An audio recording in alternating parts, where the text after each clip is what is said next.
Welcome to Old Guy Tech, the OGT.TV recording studio. Technology for the rest of us. Hey, this is Rob, Old Guy Tech TV News 44, and today I have with me Bill Schultz, who is a recorder clerk. Thank you, Bill, for coming in and seeing us here at Old Guy Tech TV. I'm always honored to have anybody to come into the studio, and particularly somebody as busy as you are.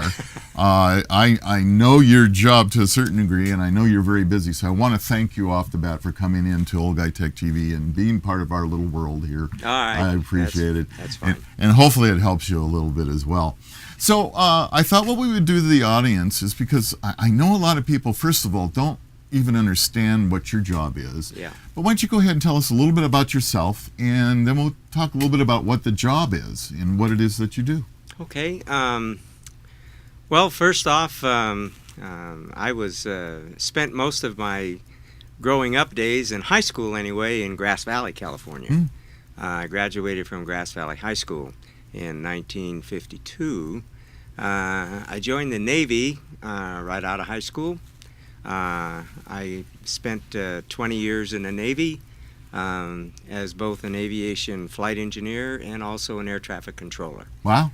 I was honored to serve aboard the USS Enterprise for 4 tours of duty and off of Vietnam and on Yankee Station.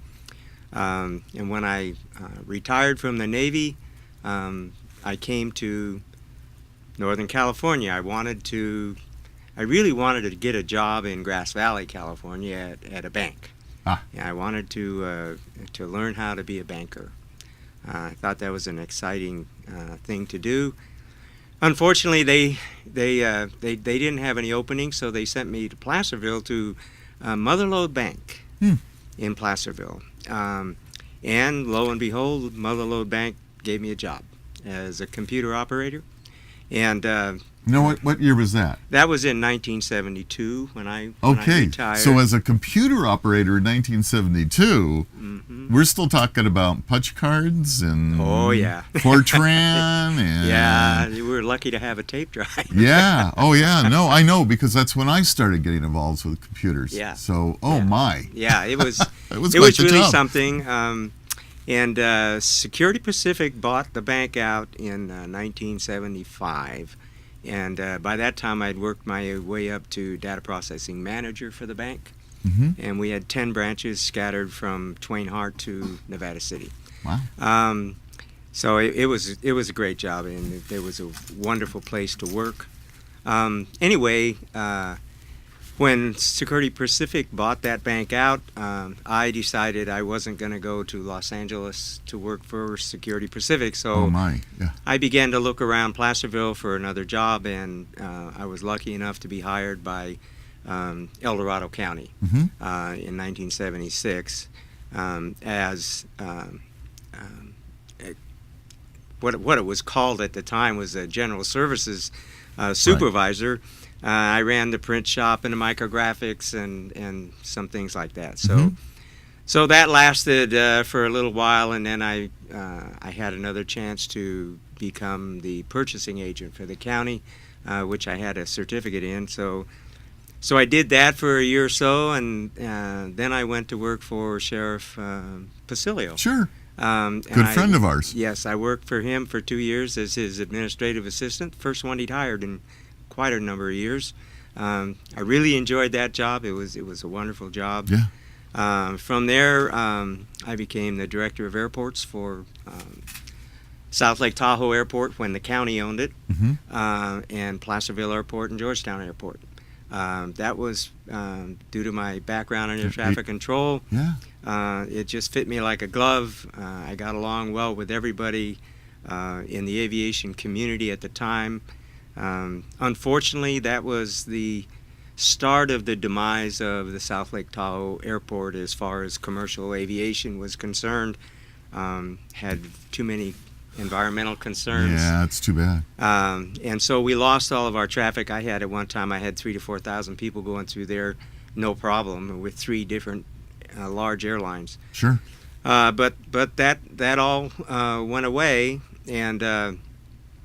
So then I became the general services administrator for the county. And from there, I was asked to take over human services for a little while. I did that. And then I decided to strike out on my own, and I went to Sacramento as the operations manager for a firm called Xenix Computer Systems.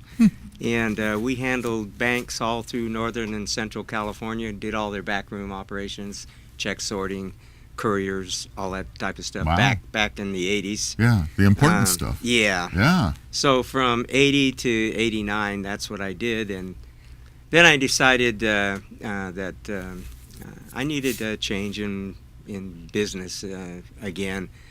And so there was an opening in El Dorado County for a records manager, records management coordinator. So I applied for that job. I was lucky enough again to be selected. Went to work for the recorder clerk who was in charge of the program. It took me 2 years to get all of the records located in our county, from all the little closets to all the little spaces underneath stairways, all the cellars, records, and every sort of dereliction that you would even care to think of. They'd been wet, they'd been through all kinds of conditions. So anyway, once I got that done, I visited the state of California and their records program. Went through all of that, decided that I liked the way they did it, came back, set up almost a duplicate program here in El Dorado County. And I'd like to say to this day, they're still using the same basic principles that I started, although they have graduated to some computer programs, which automatically take care of some of the things we had to do manually back then. Sure, yeah. So, wow. yeah. So at that time, the recorder clerk in 90 retired, and another lady became the recorder clerk after an election. And she served for 4 wonderful years, and she decided to retire. And at that time, she asked me if I'd be interested in running for recorder clerk. How about that? And I said, I never thought about that. But anyway, so I did, and I was lucky enough to be elected in 1995. There were 6 of us running for the office. Boy. And of course, that meant a runoff in November. Yeah. And I came away a winner in that. So since '95, I've been your recorder clerk. In 2004, the Registrar of Voters retired. Mm-hmm. And the board and the CAO asked me if I would take on the Registrar of Voters Elections Department. And I said yes. So since 2004 to this day, I'm your elections official. So they folded the departments in together. Is Yes. what they did. Yes. Yeah. So. And so in this job, the way it's advertised right now is recorder clerk. It's never been changed to recorder clerk registrar of voters. Right. But whoever gets the job, they'll be doing They that get that too. as well. Yeah. Was that was the Register of Voters ever an elected position? No. Okay, so that I can see why they did that. Yeah. then. Yeah. And then in 2011, the Director of Veterans Affairs retired. Mm. And so again, the That's board. right. You got another title. The board and the CAO asked me if I would take on that job, which certainly I would. Sure. I love that job. I love serving the veterans of this county. But that is not a part of this job. That will be basically up for grabs if someone else should get the job. Just the way it is. Oh. Mm-hmm. Mm-hmm. So anyway, in a nutshell, and I hope I haven't taken too much time or No, you're doing bored great. anybody. No. This is fascinating. Yeah, but that's my life in Placerville in a nutshell. I'm a member of the Motherlode Lions Club. I was president of the Placerville Lions Club and also the Motherlode Lions Club, a group which I'm very proud to belong to. They do wonderful things for this county. You know, we have some excellent service groups in El Dorado County. We certainly do. Yeah, I mean, I couldn't name them all. No, and it's incredible. You know, you got Kiwanis and you got Rotary and Thropternus, and I mean it just goes on, and it's pretty impressive what we have. It is. So. It is, and the Boys and Girls Club. And, right. Yeah. You know. And Lions Club, of course, they do a great job. So. Yeah. So so now you've got all these titles. My goodness, do you ever sleep? Gee, you are so busy. You've been so kind to us, and I encourage you out there to go and look at the interview that we did with that Bill was kind enough to let us kind of go through elections on the last election, and we got to show you how things are done behind the scenes, and we got a lot of accolades with that. Did a lot you? Of people, because they didn't have any idea how things were done, and so we were able to show them. And we were able to show them because of your kindness and, you know, being open, saying, hey, this is how it's done. So what would you feel? Okay, first of all, how many years have you held the job now? Which job? Recorder clerk. Recorder clerk, it's been since 95, so it's, 19 years. 19 years, okay. And then they started adding on. In 2004. And okay. So that's been a long time. Yeah. Have you faced opposition before? Yes, I've had a couple of challengers through the years, and you know, it's always a great thing. That's what democracy is all about, and that's the process we go through. I happen to be the Registrar of Voters and Department of Elections Director for the county. Doesn't make any difference because I'm running also because guess what? I keep way away from anything that is counting or otherwise in the office. You recuse yourself from being involved with that. I make purely ministerial decisions. For the office at this time. Yes. Well, I mean, obviously, when you're running, you would have to do that because you don't want any impropriety at all. No. And I take pride on the elections office being a very, very transparent department. That was one of the things when they appointed me in 2004. They had just passed the Help America Vote Act by the Federal Elections Commission. And what that demanded was that we do away with the old punch card system of voting. I'm sure everybody remembers that. You know, for El Dorado County, that was a great system. I loved it, actually. Yeah, everybody liked it. It was no problem. It was inexpensive. Everybody was used to it, and then all of a sudden the federal government comes along and says, no, you can't do that anymore, you got to change. So that happened about 3 months after they appointed me. So the first thing I did was find out what I had to do. What we had to do was to buy a new voting system. But the federal government gave us millions of dollars to do that. We weren't the only one. Every jurisdiction had to do this throughout the country. So I formed a committee of local citizens from our county, and I think there were 16 of us, and it included a couple of people from different departments within county government.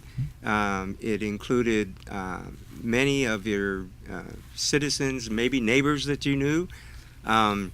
And we met about 4 times every couple of months trying to figure this out. We had to put out an RFP for finding some vendors for voting machines, and these vendors had to be certificated by the federal government and the state of California. So we did that. When we got all the information back, we spent at least 2 weeks deliberating what these different systems could do for us. Sure, right. So finally we came down to 3 different vendors, and I coordinated with the fairgrounds. They gave us some space in the Marshall Building. We invited the vendors in. We had the commission there that I'd formed.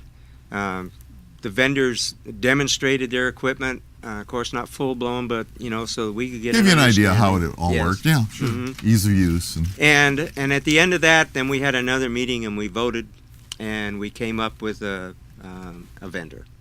And so we bought the equipment. We went through all the training, and we've had that equipment since 2005. And it's worked Yeah. very well for us. One of the big things that the HAVA requirement demanded was an adaptable a machine that persons with disabilities Right. could use easily in the polling place. Right.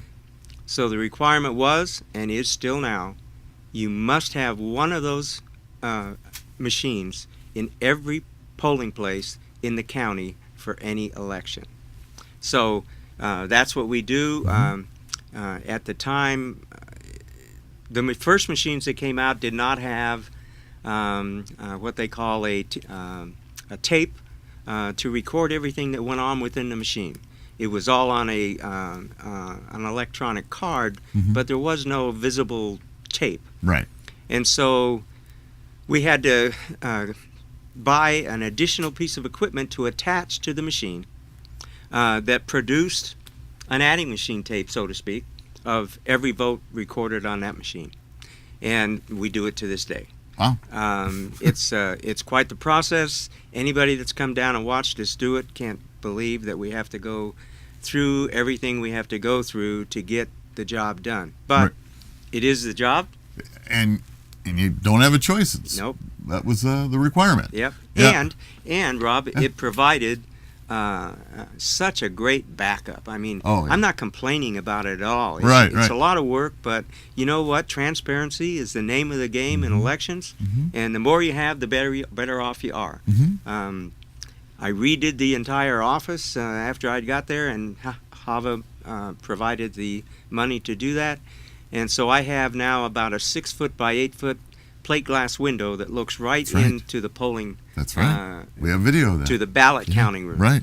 And you can look right over the computer operator's shoulder right there in the window and see everything he or she is doing, and you can watch everybody tabulating the ballots Right. in that room. It's Yeah. it's It's a very wonderful impressive. thing. Yeah, we got the chance to do that, and Yeah. you know, Did. yeah, we did. And what was really neat, I'm going to share an experience with you on that. And you know, we did our show, and you were so kind of us to let us go in and look at the machines and talk to the people, and then we went outside because by that time people are coming in, they were starting to vote. Right. And we had the opportunity to actually talk to a couple of young couples that was the first time they ever voted. Really? Yeah. And I thought it was great. I said, well, good for you. Congratulations. And they were excited about Yeah. it. Oh, yeah. And, you know, it's so easy to get disenfranchised with, you know, what's going on. If your views go one way and the election always goes the other, I could understand it. But I was so proud of all those people because I thought, geez, good for you. And they were young. They were all young people, you know, from 18 to 21. And they were excited. Yeah. Yeah. And it's so nice to see. It know? is. It is. I love the process. Oh, yeah. I love the process. So on this machines that you chose now, you know, there's always been talk about going to some type of computerized voting system. Right. Is that still in the works? And You know, what do you see for that? I don't see it happening anytime soon for the simple fact that there's just too many opportunities for somebody to hack, breach, etc. Okay. Those types of programs. Right. And frankly, there isn't a voting system out there that's been able to go beyond the people that question Right. the type of work that we do Right. and the information that we can provide. And, you know, I can't fault those people for questioning. And, you know, that's what we're all about. You know, you don't like it, you question it, and we'll find out the reason why. Right. Right. But I don't see anything happening anytime soon. It'll probably be 3 or 4 more years. And, of course, we've got this isn't the only election coming up. There's a statewide election, Yep. and we'll have a new Secretary of State Right. at next year. Every Secretary of State is the chief elections official for the state. And so, you know, who knows what, somebody may have a bright idea or something. So they can direct kind of, hey, you know, like maybe look at a different technology. Yes. And, Yes. Mhm. Yes. Yeah. And so that's elections. I really loved, like we talked about in the beginning, I loved that punch machine. I could do it so quickly. Yep. I mean, I was in and out instead of having to fill. Yeah. Of course, I vote absentee most of the time now. Yeah, anyway, well, but, you and 80% of the county. Yeah. It's just so So- much easier. But boy, I loved the punch machine. But of course, the old hanging Chad joke. Oh yeah, from Florida. Yeah, from Florida. Yeah. We all know how that went. Yeah. So, all right. So that's your election site. Now, Rob, Yeah. don't let me interject. Okay, get in there. I would be remiss if I did not say that the staff that I have at the elections department is absolutely one of the best that I've ever worked with. I'll get to the recorder clerk in a minute, but their elections staff are dedicated, loyal, and professional. And the elections department is one of the few departments around that goes from 7 employees on any given day to almost 500 on election day. That's right. And we have to hire them all, we have to train them all, and like I say, I can't say enough about the staff. They're what makes your elections work in this county. So That's right. yeah, That's absolutely right. and yeah. you found out when you were down there. I So, sure did. Yes. Yeah, it was something, and you're right. Your staff is always, it's your staff that makes you look good. That's the way I always Hey. felt, You hire real good staff. You got good people. You're going yeah. to be okay. Yeah, you always do. And when I was in the hiring position, I always looked for somebody better and brighter than me because that's what you want. That's what you want. You want the smart Yeah. person. Okay, well then let's jump into recorder clerk now. Yes. Let's talk about those duties. Okay. The recorder clerk is the person that's responsible for all the county records. When you buy your house and you go to your local title company and your realtor, they do all of the work for you. And then at the end of the day, or probably a month, it takes a while to get those documents done. They come to the recorder's office and record the document. Once that document is recorded, then it's for posterity. My job is to keep those records for posterity. And I take that very, very seriously. I have all of our records backed up at a bank vault in South Lake Tahoe, which is, by the way, carved out of granite. It's no longer a bank, no longer belongs to a bank. Somebody else has bought it, but they still use it as a preservation vault, and we still take advantage of that. And myself and probably 20 or 30 other counties in the state, we all use it. Nothing's going to break in a granite vault. No, that's a little hard to get through.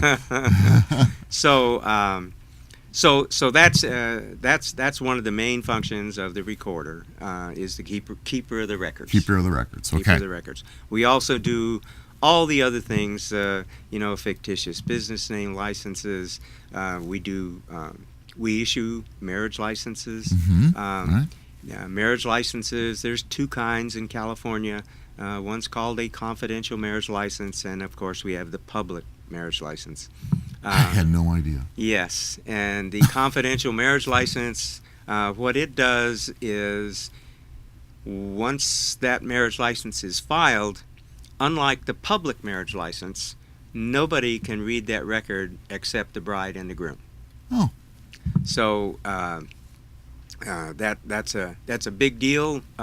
Other states don't have it. Attorneys from other states call us and say they want a copy of this or a copy of that, and we say, sorry, you can't have it, and you have to have the bride, the wife, the husband, partner. You have to have them approve it. Request it. Request it. And, Okay. All right. Yeah. And approve the request. Yeah. No, so that's interesting that California did that.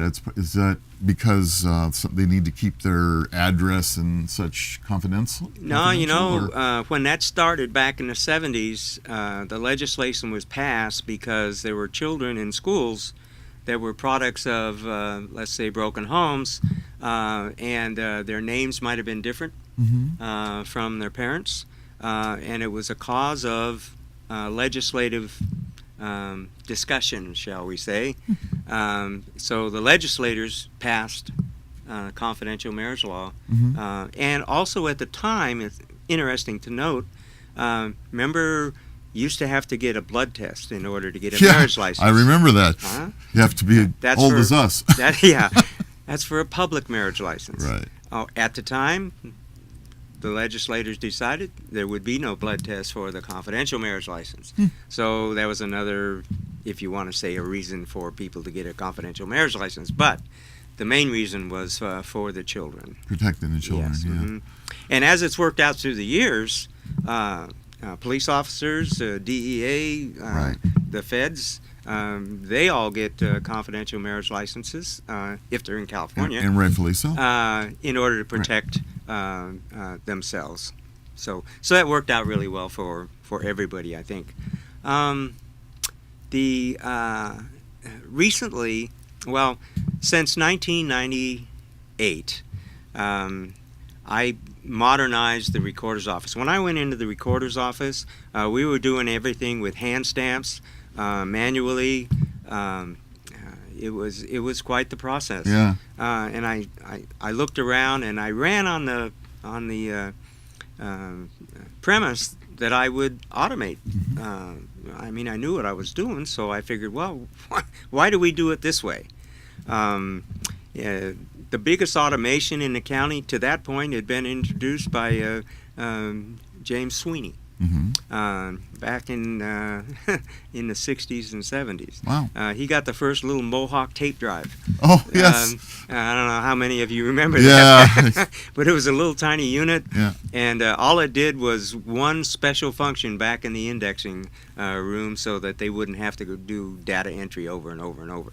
And that was the basis, and that was all the automation that we had at the time. Right.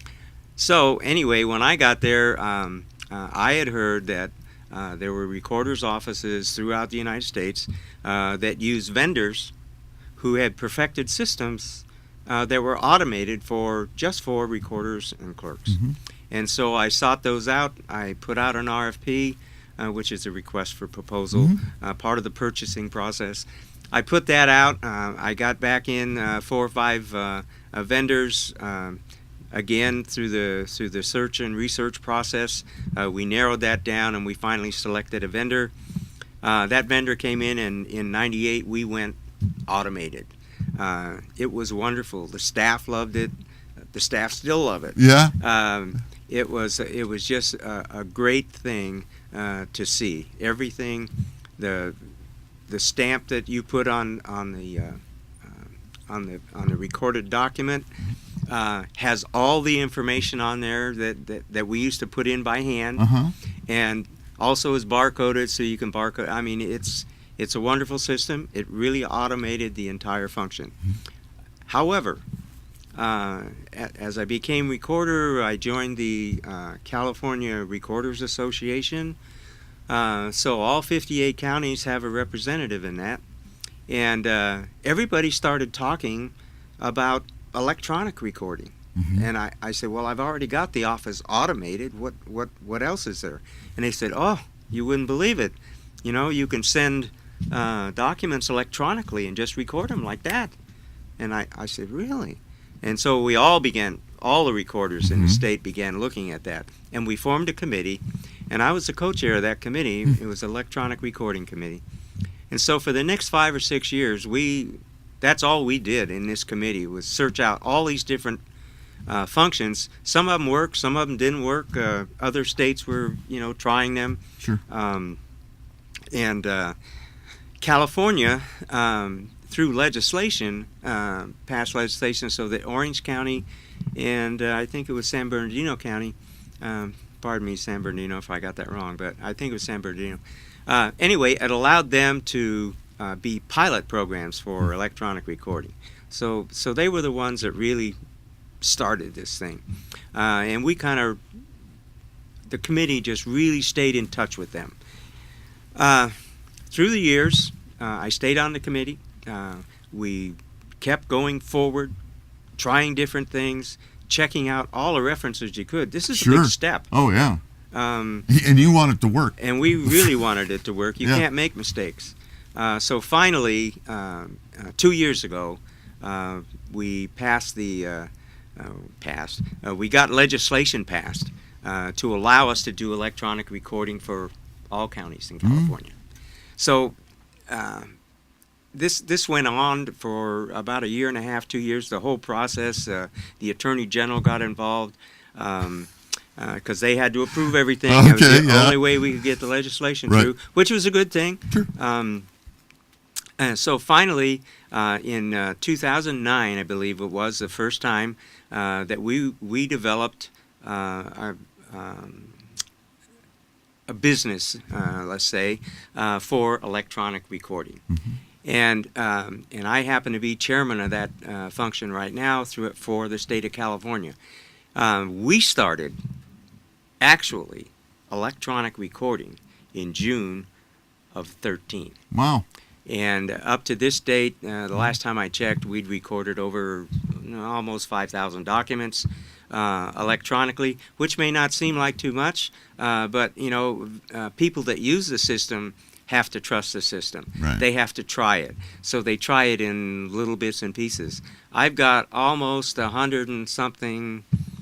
Every day we get more people sending us documents, contracts to sign with them so that they can come in and be part of our electronic recording in El Dorado County. I've got over 100 signed right now. I think I got 30 sitting on the desk right now because we have to research each one. Right.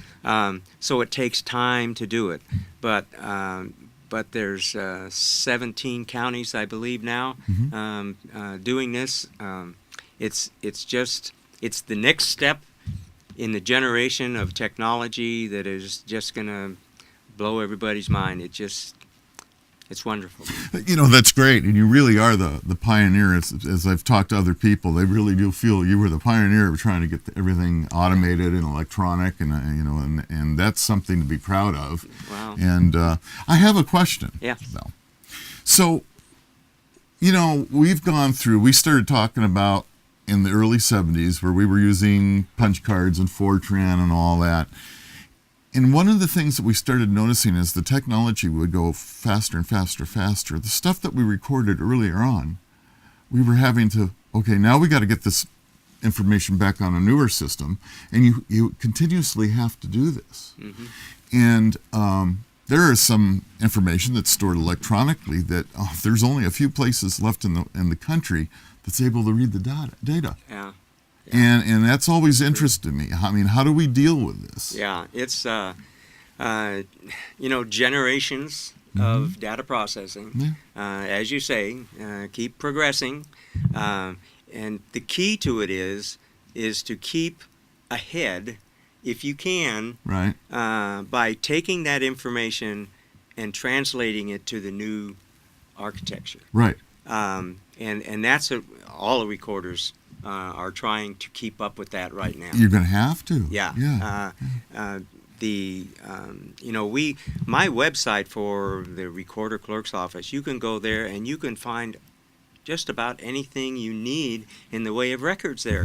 It's all by alphanumeric. You go in, somebody's name, you put the name in, and you search on that name. It'll give you everything in our county back to 1850. I mean, 1850. Yeah. Wow. I mean, it's wonderful. I don't have all of the records back to 1850 electronically. They're indexed, but you can't see the document electronically. Right.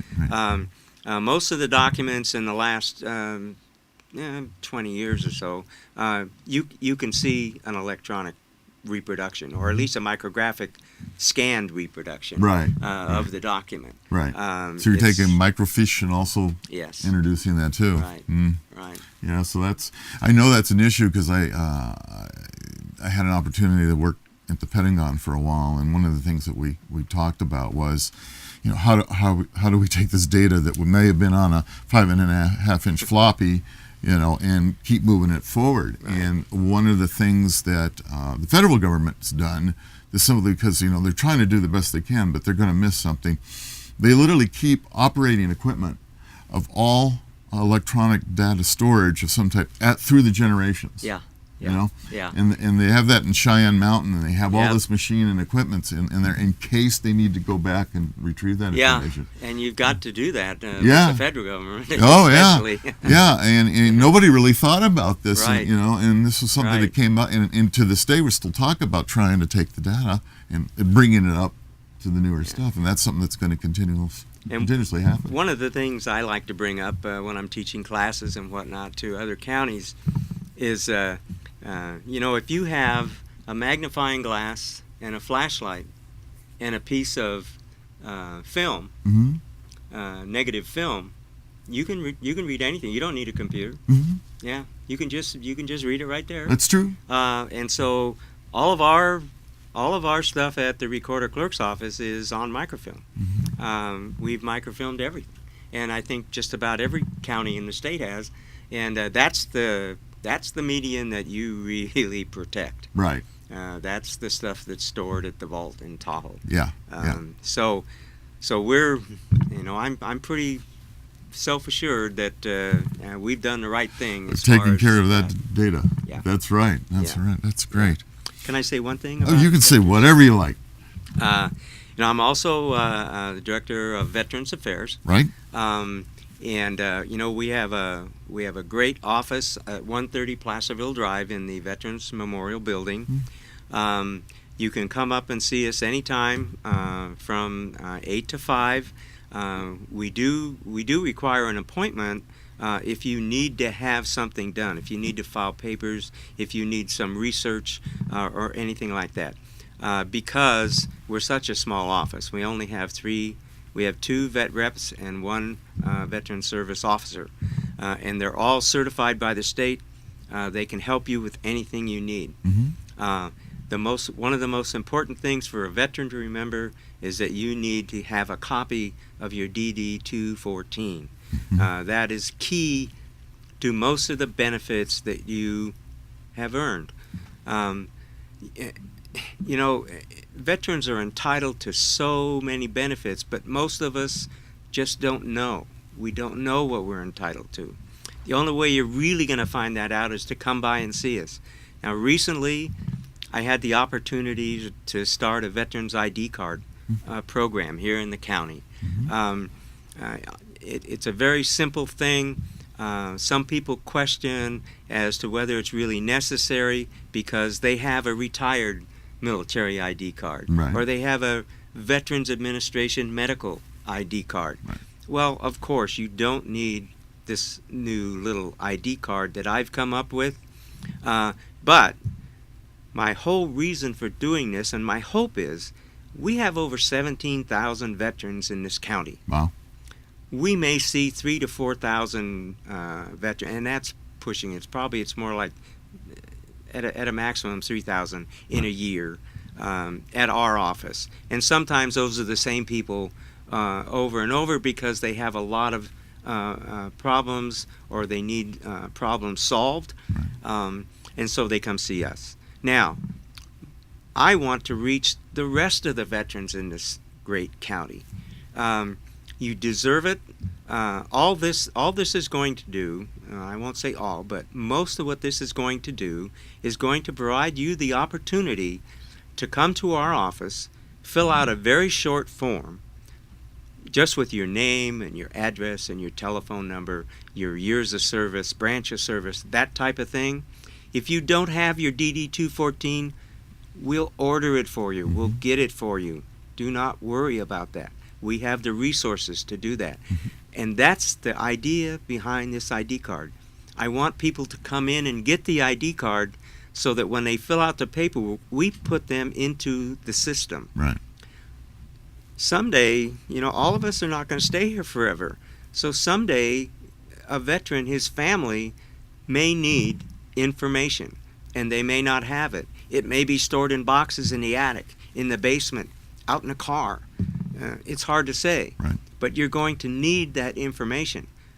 If veterans would just come in, fill out the paperwork, receive the card, whether they need it or not, so you got 3 cards, so what? You come in and, oh, and by the way, if you're retired military or you're on medical, yes, you're in the system, and really, you don't need one of these, but it's a nice looking little card. You might want to come in anyway. But for the rest of you that have not been to visit any type of Veterans Administration office, you need to really think about doing that, not only for you, but for your family, because someday your family is going to need the information that you're not going to be able to give them. Right. So please come visit us. We have a schedule. Bob Billingsley is going to put a schedule in the paper of upcoming events to get your ID card. Every Friday morning from 8:30 to noon, we, by appointment, will provide a veteran's ID card to anybody that calls us up and gets an appointment. So how do they find the number to call you? Well, it's right in the phone book. Okay. Yeah, it's right in the phone book. And Veterans Affairs? Under Veterans Affairs. Okay. Phone book or online? Go visit Veterans Affairs, El Dorado County online. You can get all of your information right there. There you go. So that makes it easy. Yeah. Well, again, you just wear so many hats. It's unbelievable. It's wonderful, wonderful. So let's tell the folks out there, you must have a website. You have some place they can find out about you and help donate. No, I don't have. You haven't done that I yet, don't huh? have a website. Yeah, No. I keep up all the counties. Okay, all right. but I don't have one myself. No. Oh, okay. Yeah, All right. so- So how would somebody donate some money to your campaign? They could either contact me. They can contact. Probably the best thing is to contact me. There you go. And you can reach me on my. Maybe do you want to give a cell phone number? Sure. If you want, it's your call, so to speak. I guess I better not. Well, what the heck? So they got to get a hold of you somehow. 530-391-1455. That's my cell phone number. All right, look at that, folks. Bill's given his personal cell phone at 391-1455. Yes. And that's how you can get a hold of Bill. And by golly, time just went right away. And we're doing really, really good things. And Bill, I can't thank you more than enough for coming in and sharing your stories and all that you've done for the county and for all of us. Thank you very much. Thank you for your service as well. Thank you. And again, thank you for coming in, little old Guide Tech TV here, and hopefully we'll get this up in the next few days, and people will be able to see it off our site and the YouTube, and we'll start letting people see what Bill Schultz is all about. Thank you, and I would appreciate your vote if you feel I deserve it. So that's right. Thank you. So this is Rob with Old Guy Tech. As I blew that, this is Rob with Old Guy Tech TV at News 44. I want to thank you very much for watching. Thank Bill Schultz for coming in. And remember, it's up to you to vote. Yeah. Got it. You bet it. Thank you. See you next time.